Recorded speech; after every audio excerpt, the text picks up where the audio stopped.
2023 July 31 വാർത്താമാധ്യമങ്ങളും ദൃശ്യമാധ്യമങ്ങളും ഒരു പ്രധാന വാർത്തയായി നിങ്ങളെക്കുറിച്ച് പറഞ്ഞിരുന്നല്ലോ. ഒരു പ്രധാന വ്യക്തിയെ കാണുവാൻ കഴിഞ്ഞതും പ്രധാന വ്യക്തി നിങ്ങളുടെ ആത്മസുഹൃത്താണെന്നും അറിഞ്ഞത് അന്നായിരുന്നു എല്ലാവരും. അതേക്കുറിച്ചിട്ടൊന്ന് വിവരിക്കാമോ? 1962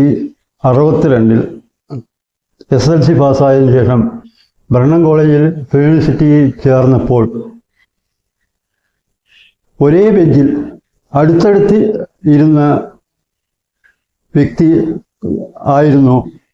ആളായിരുന്നു നമ്മുടെ പ്രിയപ്പെട്ട കേരള മുഖ്യമന്ത്രി പിണറായി വിജയൻ. 62 യൂണിവേഴ്സിറ്റി കഴിഞ്ഞപ്പോൾ ഞാൻ BSc മാത്സിലേക്കും പിണറായി BA ആർട്സ് വിഷയത്തിലേക്കും ചേർന്ന് പിന്നീട് നേരിട്ട് കാണാൻ ഒരു അവസരം ലഭിച്ചിരുന്നില്ല. അങ്ങനെയാണ് 2023 ജൂലൈ 30 മുഖ്യമന്ത്രിയെ ഒന്ന് നേരിട്ട് കാണാം എന്ന നിലക്ക് പിണറായിയിൽ അദ്ദേഹത്തിൻ്റെ ഓഫീസിൽ എത്തിയത്.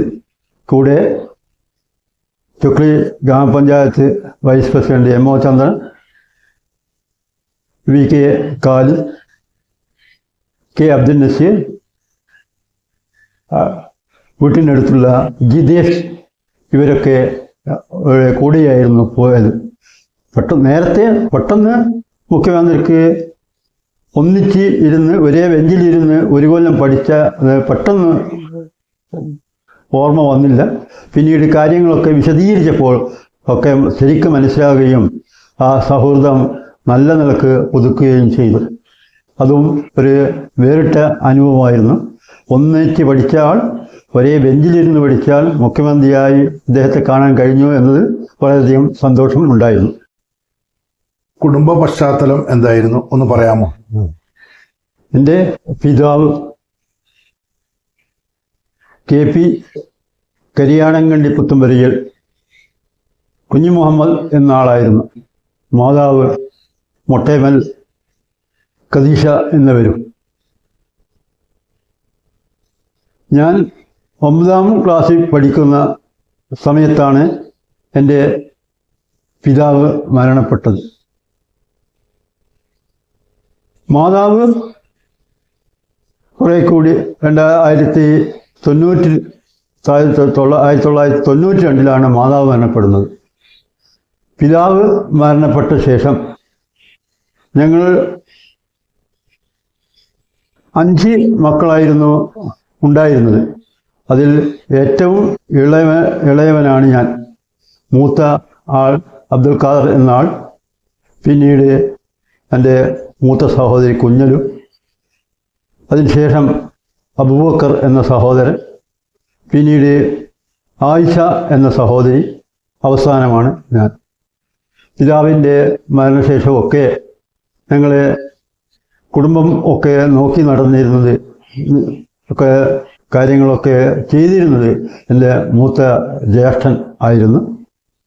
അദ്ദേഹത്തിന് വയനാട്ടിൽ കല്ലൂർ എന്ന സ്ഥലത്ത് കച്ചവടമായിരുന്നു.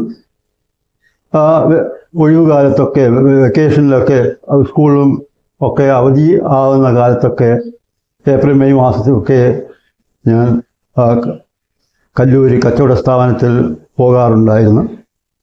അപ്പോൾ മൂത്ത പിതാവിൻ്റെ മരണശേഷം പിതാവിന് തുല്യമായി കാര്യങ്ങളൊക്കെ നോക്കി നടന്നിരുന്ന മൂത്ത ജ്യേഷ്ഠനായിരുന്നു. തറവാട് മൊട്ടേമൽ എന്ന തറവാട്ടിലായിരുന്നു താമസം. പിന്നീട് കാര്യങ്ങളൊക്കെ ഇതായി സ്വന്തം ആയ താമസമൊക്കെ മാറ്റി ഇപ്പോൾ മൊട്ടേമൽ തറവാട്ടിനടുത്തുള്ള വീട്ടിൽ തന്നെയാണ് താമസിക്കുന്നത്. ഏകദേശം ഇവിടെ താമസം തുടങ്ങിയത് 1990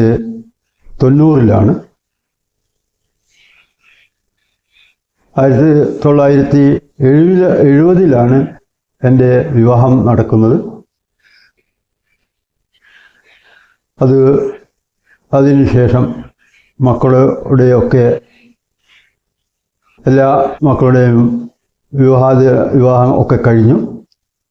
ഏകദേശം എല്ലാ മക്കളും പ്രത്യേകമായി എല്ലാവരും താമസം തുടങ്ങുകയും ചെയ്തിട്ടുണ്ട്. എല്ലാം കൊണ്ടും വളരെ സന്തോഷം തന്നെ. 2 കുട്ടികൾക്ക് സർക്കാർ ജോലി ഉള്ളതിൽ അതും സന്തോഷിക്കുന്നു. നമുക്ക് ചെയ്യാൻ കഴിയുന്നത് നമ്മളൊക്കെ ചെയ്യേണ്ടിയിരുന്നത് മക്കളെയൊക്കെ നന്നായി നോക്കി വളർത്തി സംരക്ഷിച്ച് അവരെ ഒക്കെ ഉന്നതിയിൽ എത്തിക്കുക എന്നുള്ളതാണ് നമ്മുടെ എല്ലാവരുടെയും ലക്ഷ്യം. അതിനൊക്കെ കഴിയുക കുട്ടികൾക്ക് നന്നായി സംരക്ഷിക്കുകയും നല്ല വിദ്യാഭ്യാസം കൊടുക്കുകയും നല്ല നിലക്ക് അവരൊക്കെ ഉയർച്ചയിലെത്തിക്കുകയും ചെയ്യുന്നത് ഒരു പിതാവിനെ സംബന്ധിച്ചിടത്തോളം ഏറ്റവും വലിയ ലക്ഷ്യവും അത് സാധ്യമായാൽ അത് വലിയൊരു അനുഗ്രഹവും ആയിരിക്കും. ഇന്നത്തെ വിദ്യാഭ്യാസ ചട്ടവും നിങ്ങളെ മുൻകാലങ്ങളിലെ വിദ്യാഭ്യാസ ചട്ടവും തമ്മിലുള്ള വ്യത്യാസങ്ങൾ എന്തെങ്കിലും അനുഭവപ്പെട്ടിട്ടുണ്ടോ?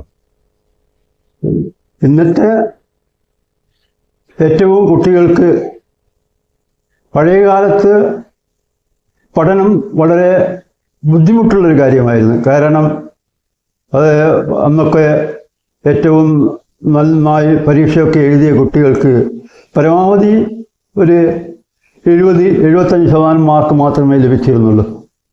ഇന്ന് അതല്ല. ഇന്ന് പരമാവധി ഏറ്റവും നന്നായിട്ട് പഠിക്കുന്ന കുട്ടികൾക്കൊക്കെ നല്ല മാർക്ക് ഇന്നത്തെ ലഭിക്കുന്നുണ്ട്. കാരണം അന്ന് ഏറ്റവും നന്നായി എഴുതിയാലും അവർ മുഴുവൻ മാർക്ക് നൽകാതെ അതിൻ്റെ ഒരു 70-75% ലിമിറ്റ് ചെയ്യുകയാണ് ചെയ്തത്. ഇന്ന് കഴിയുന്നത്ര കുട്ടികൾക്ക് എങ്ങനെ മാർക്ക് കുട്ടികൾക്ക് അവരെഴുതിയോ അങ്ങനെ കൊടുക്കാൻ ഒരുള്ള ഉത്സാഹമാണ് അതിൽ അധ്യാപകരുടെ ഭാഗത്തു നിന്നുണ്ടാകുന്നത്. പഠിക്കാനുള്ള പല സൗകര്യങ്ങൾ അന്നത്തേക്കാൾ ഇന്ന് വളരെയധികം സാഹചര്യങ്ങളുണ്ട്. പഠിക്കാനുള്ള എല്ലാ ആധുനിക സംവിധാനങ്ങളൊക്കെ ഉണ്ട്.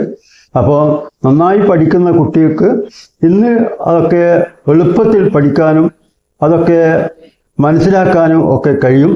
അന്ന് സംശയങ്ങളൊക്കെ ചോദിക്കാനും പഠിച്ച ആൾക്കാരൊക്കെ കുറച്ച് കുറവായിരിക്കും സംശയങ്ങളൊക്കെ ചോദിക്കാൻ. അന്ന് അതല്ല. ഇന്ന് ഏകദേശം എല്ലാവർക്കും പഠിക്കാനുള്ള എല്ലാ സംവിധാനങ്ങളും ഇന്ന് സർക്കാരും ഒക്കെ ഏർപ്പെടുത്തിയിട്ടുണ്ട്. അതുപോലെ 2 വിഷയം അതുപോലെ തന്നെ മതപഠനത്തിലും ഇന്ന് ധാരാളം കുട്ടികൾക്ക് മതപഠനത്തിലുള്ള 10ാം ക്ലാസ്സും ഹയർ സെക്കൻഡറി മദ്രസയൊക്കെ പഠിക്കാൻ കഴിയുന്നുണ്ട്. അന്ന് ഒരു ഓത്തുപള്ളി മദ്രസയായിരുന്നു. അത് ഒരു 5ാം ക്ലാസ് വരെ LP സ്കൂളിൽ 5ാം ക്ലാസ് വരെ പഠിക്കപ്പോൾ ആ സമയത്ത് കിട്ടുന്ന ചുരുങ്ങിയ മതപഠനം മാത്രമേ അന്നുണ്ടായിരുന്നു. അതൊക്കെ മാറി സമസ്ത കേരള ഇസ്ലാം വിദ്യാഭ്യാസ ബോർഡിൻ്റെ കീഴിലും ധാരാളം മദ്രസകളൊക്കെ വന്നപ്പോൾ ആ മദ്രസ പഠനം എല്ലാ സ്ഥലങ്ങളിലും ധാരാളം മദ്രസകൾ സ്ഥാപിക്കുകയും 10ാം ക്ലാസ്സും ഹയർ സെക്കൻഡറിയും ഒക്കെ മതപഠനം ക്ലാസ്സുകൾ തുടങ്ങി കുട്ടികൾക്ക് ആൺകുട്ടികൾക്കും പെൺകുട്ടികൾക്കും മതപഠനത്തിലുള്ള ഏറ്റവും നല്ല ഒരു സംവിധാനങ്ങളൊക്കെ ഇന്ന് സമസ്ത കേരള ഇസ്ലാം മത വിദ്യാഭ്യാസ ബോർഡിൻ്റെ കീഴിൽ വന്നിട്ടുണ്ട്. അപ്പോൾ പഠിക്കാൻ വിദ്യാഭ്യാസത്തിന് ഏറ്റവും സൗകര്യമുള്ള ഒരു കാലഘട്ടമാണ് ഇത് എന്നതിൽ യാതൊരു സംശയവുമില്ല.